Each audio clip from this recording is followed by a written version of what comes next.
Hi everyone, hope you can see me. Welcome back to my channel. My name is Yvonne, and today I briefly want to talk about the MAGA Tech Bros and the expansion of the HB1 visa policy that they are proposing. So I'm just going to briefly talk about this, and then I'm going to do another video talking more about this particular issue. When it comes to the American tech and engineering field industry, first of all, they need to hire more women. They need to hire more women in the industry.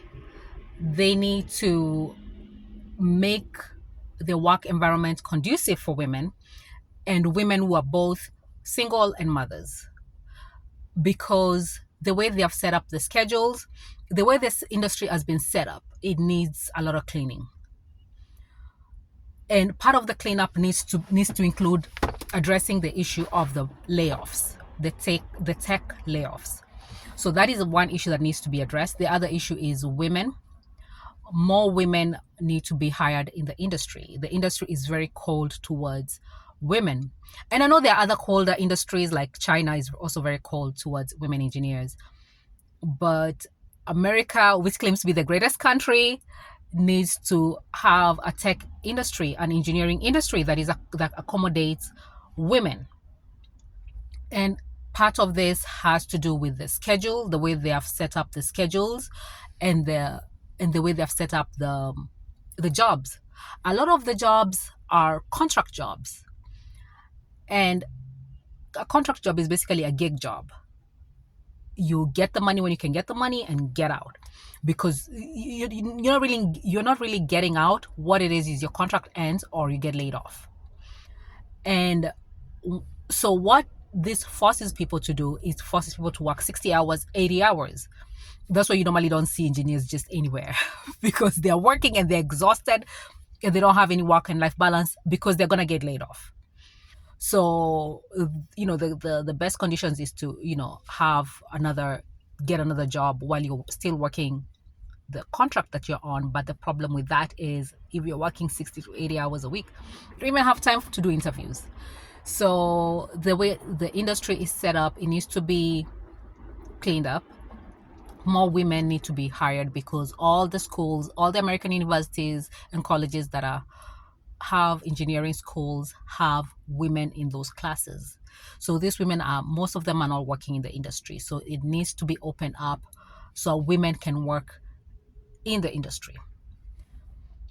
Then there is the issue of the PhDs in STEM, in tech engineering, and incentivizing Americans to do these PhDs, because that's what's happening is Americans are not being incentivized to do these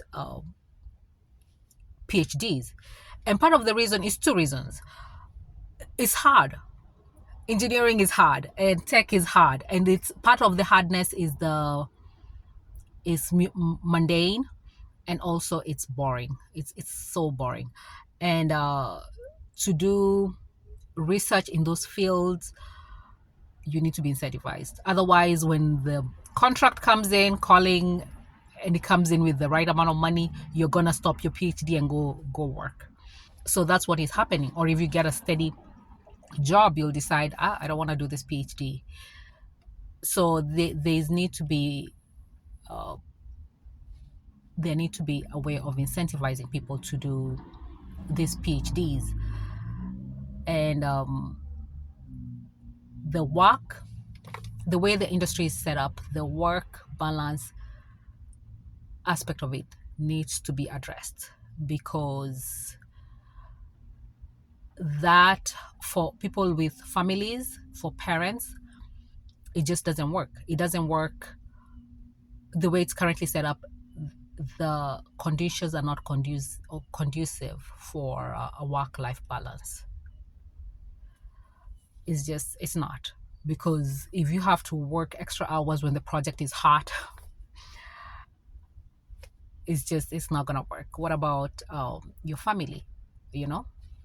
So there are a lot of things that the tech and the engineering field they need to be cleaned up. The regulatory bodies that are supposed to regulate some of these companies, they also need to step up and do their job, because some of these companies don't even have restrooms for women. So there's also that issue, that when you build a company and you hire engineers, you need to expect to hire women engineers. So you need both male and female restrooms, or unisex, but you need both. So in the plants, especially in the manufacturing plants, you need male and female restrooms. So there's a lot I can say about this topic. So I'm gonna stop here, and I will see you in the next one. Thank you.